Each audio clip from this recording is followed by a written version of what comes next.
First విద్యాశాఖ మంత్రి వేరే వాళ్ళు ఉంటే విద్యాశాఖ మంత్రిని ప్రశ్నించి ఆ తర్వాత మరి ముఖ్యమంత్రిని ప్రశ్నించేవాళ్ళం. కానీ రెండు ఆయన దగ్గరే ఉన్నాయి కాబట్టి ఖచ్చితంగా మనము ముఖ్యమంత్రి గారిని ప్రశ్నించవలసినటువంటి అవసరము, బాధ్యత ప్రజల పక్షాన ప్రజా అసెంబ్లీకి ఉన్నది. మరి చూద్దాం. 4 గదులు 4, పాఠశాలలు 3. గదులు 4, పాఠశాలలు 3. మరి 1 నుంచి 7వ తరగతి వరకు నిర్వహణ కొత్త బిల్డింగులు పూర్తవకపోవడమే కారణం. మరి కాంట్రాక్టర్పై స్టూడెంట్స్ పేరెంట్స్ ఫైర్. మరి కామారెడ్డి జిల్లా బాన్సువాడలో విద్యార్థుల అవస్థలు. మరి కామారెడ్డి జిల్లా బాన్సువాడలో ఒకే భవనంలో 3 ప్రభుత్వ పాఠశాలలు నడుస్తున్నాయి. మరి పట్టణంలోని ఇస్లాంపూరాలో ఒకే భవనంలో 4 గదుల్లో 3 బడులు ఉన్నాయి. ఈ పాఠశాలల్లో 1వ తరగతి నుండి 7వ తరగతి వరకు విద్యార్థులు చదువుకుంటున్నారు.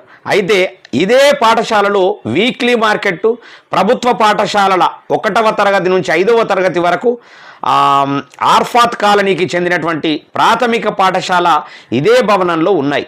ఇది గత 3 ఏళ్లుగా ఒకే భవనంలో విద్యార్థులు చదువుకుంటున్నారు. ఒకే భవనంలో 3 స్కూళ్ళు ఉండడంతో విద్యార్థులు తీవ్ర ఇబ్బందులు పడుతున్నారు. ఎప్పటి నుంచి ఒకే భవనము విద్యార్థులు చదువుకుంటున్నారు? మరి 3 ఏళ్ల నుంచి. చూసిర్రా, 3 ఏళ్ల నుంచి ఒకటే స్కూల్లో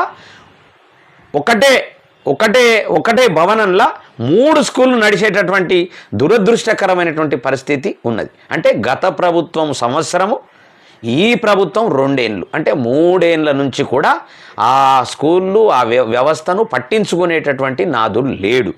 మరి వారి తల్లిదండ్రులు ఆరోపిస్తున్నారు. మరి కాగా ఆర్బాత్ కాలనీకి వీక్లీ మార్కెట్లకు చెందినటువంటి పాఠశాల భవనాలు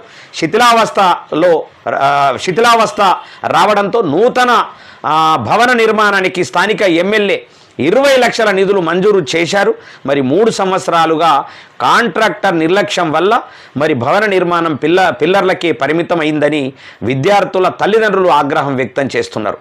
ఈ భవనంలో ఒకే గదిలో 3-4 తరగతులు నిర్వహిస్తున్నారని, అదే గదిలో మధ్యాహ్న భోజనం కూడా వండుతున్నారని చెప్పారు. ఈ విషయంపై ఎంవిఓ నాగేశ్వరరావును వివరణ కోరగా ఈ విషయం ఎమ్మెల్యే దృష్టికి తీసుకెళ్లి భవన నిర్మాణ పనులు తొందరగా జరిగేటట్టు చూస్తామని హామీ ఇచ్చినట్టు తెలుస్తూ ఉన్నది. ఏముంది, వాడు ఎవడైతే కాంట్రాక్ట్ ఉన్నాడో అని తీసుకుపోయి జైల్లో పెడితే కరెక్ట్గా సెట్ అవుతుంది. అది చేత కాదు.